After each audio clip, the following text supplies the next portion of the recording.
petit saut de fond. Donc quelqu'un normal passerait sûrement là. Nous on passe là. Il descendra les escaliers. Nous on passe là. On fait un tour comme ça. Le parcours il est là quoi. Je remonte ici. On passe là. Et ça m'empêche pas de rester cool. Et puis de continuer ma route.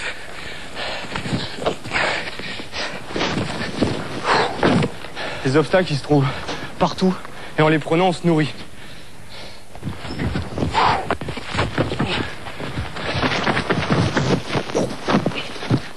Donc les gens en fait ils passeraient sûrement ici. Et moi j'ai envie de passer par là.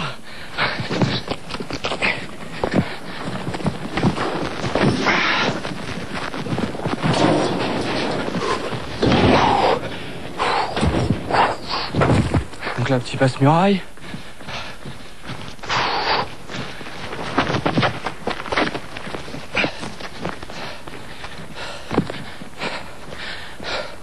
Bon, je le fais pas tout le temps, mes petits saltos arrière. Ça fait pas vraiment partie du parcours, mais comme j'ai fait un peu de gym, j'aime bien le mettre, quoi, ça me fait plaisir. David Bell, 27 ans, est un Yamakasi de la première heure. Ah, pas mal le banc. Il en a fait une discipline à part entière. Il l'a baptisé le parcours.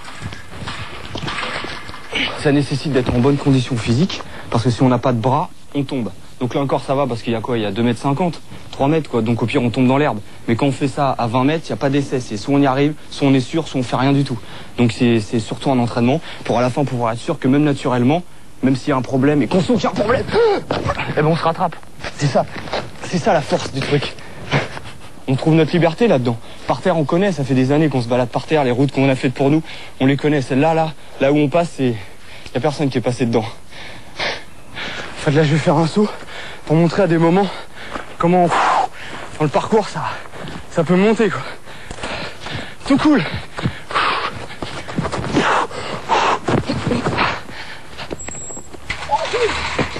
Bien. T'as la pêche toi? À cause de travaux, l'utilisation du mur d'escalade est interdite.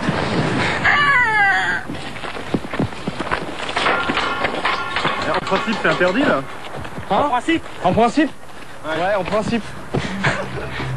Sur ce mur d'escalade, David travaille ses mouvements depuis 15 ans. C'est son jardin d'enfant à lui, un jardin de 20 mètres de haut.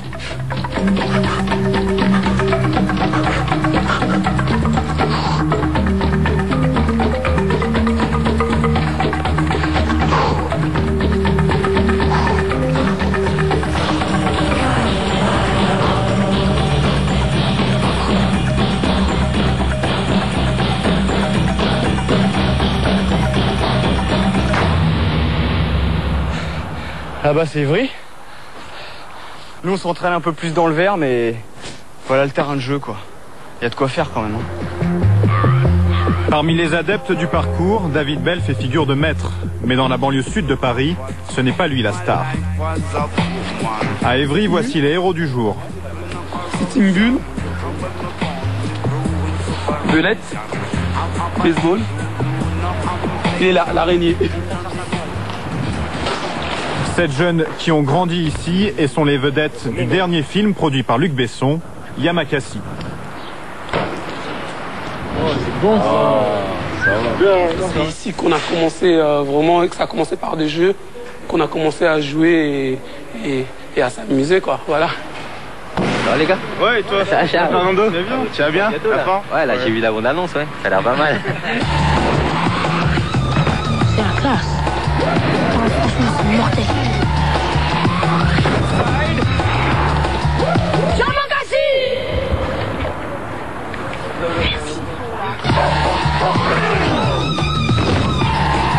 Après des années de galère, Shaw et sa bande peuvent vivre de leur cascade. Là, on a touché le cinéma, on a touché le spectacle, on a touché la publicité, on a touché les clips vidéo. Donc maintenant, c'est un métier pour nous. Démonstration de toute façon, donc il faut faire très attention. On va tester hein. Ouais, mais non, mais tu peux réussir, mais est-ce que tu vas le faire 3 fois ou 4 fois ou 5 fois ou 6 fois? Une fois, oui. Ouais, mais c'est pas ça. Dans la foulée des Yamakasi, tout le monde se met à grimper, escalader, sauter. Les médias, eux aussi, se passionnent pour ce phénomène né dans les cités. Les Yamakasi ont droit aux honneurs du direct, ils enchaînent les interviews et deviennent incontournables sur les plateaux de télévision. Dormir, vous êtes fatigué, il faut y aller. Yamakasi, tout d'abord, c'est une discipline sportive à la base, mais qui est devenue maintenant un métier. Moi, j'ai senti un peu de pression à cause de Yann. Yann, il arrêtait pas de bouger. Ça va, vous avez vraiment apprécié le film? Ouais, je trouvais vraiment sympa. Ouais. Je trouve que c'est un film pour jeunes, quoi. Enfin, Ouais, Pour eux, c'est une nouvelle vie qui commence. Les contraintes du showbiz ont remplacé la rigueur des entraînements. C'est clair, on est en train de cavaler, là, toute la journée, on n'a pas arrêté. Et ça, c'est tous les jours, là? C'est comme ça? Là, depuis 2 semaines, là, ça bombarde un peu dans tous les sens. C'est pour ça qu'on est un peu speed, un peu fatigué, mais on adore ça. C'est vrai? Tant que c'est pour Yamakasi, on adore ça. Retour à Évry où David poursuit ses acrobaties.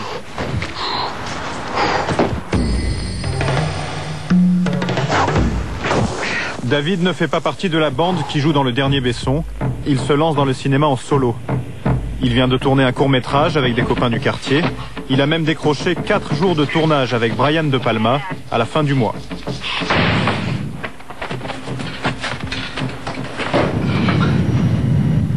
Ah, mais t'as raison, ça va plus vite comme ça. Il ne peut pas encore vivre de ses cachets. David habite toujours chez sa mère, près d'Évry. C'est ton petit frère? C'est David, tu passes à la télé, là.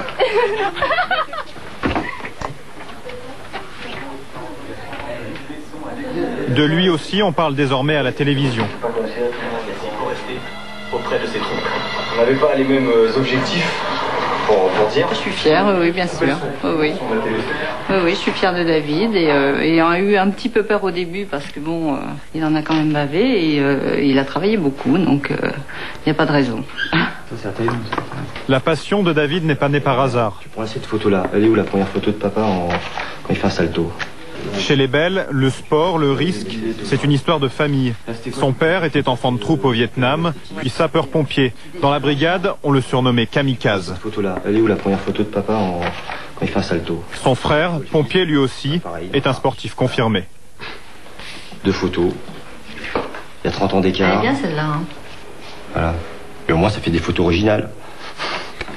Ça change des gens qui sont toujours debout. À la limite, tout ça, ça pourra brûler. C'est là-dedans. Et puis ça coule dans mes veines aussi, quoi.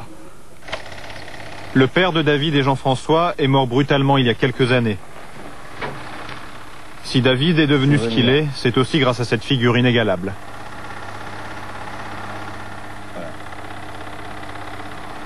Ça me dit que j'ai encore du travail. Et qu'il est toujours là en train de me dire arrête de parler Et bouge-toi. Ouais, et bouge-toi un peu plus. Quoi. À Évry, David s'est recréé une bande après le départ des Yamakasi. Au programme, entraînement intensif, assouplissement, musculation, indispensable pour éviter les blessures. Regarde! Là, ils ont l'air chauds maintenant, c'est bon. Après, si on peut accéder là au toit d'Évry, là, il y aura des bons plans là. Ouais. Tu sais pourquoi? Parce qu'en fait tu veux aller trop vite. Toi tu veux faire boum boum, mais t'as ça qui t'écrase. C'est que t'atterris et dès que tu te relèves. Ah bien. Avec sa troupe, il sillonne la cité à la recherche de nouveaux défis. Là on va là-haut là. Et comment on fait pour aller là-haut? Ah ça c'est le secret, c'est le mystère. Parce que si après on le dit, tout le monde va le faire quoi. Ce que je sais c'est qu'on va être là-haut. En vidéo avec les autres.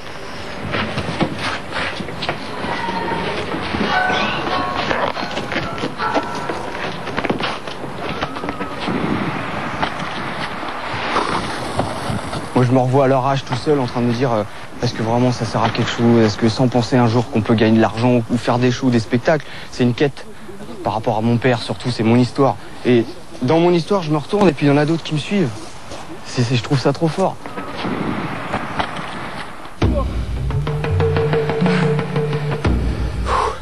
La relève ne le suit pas partout.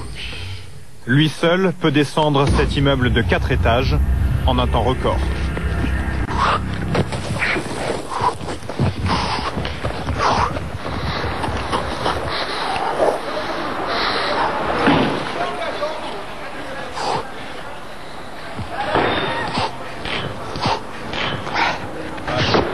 « 15 secondes chrono après 10 ans d'entraînement. » Putain. Mais prudence, bien sûr, on essaie.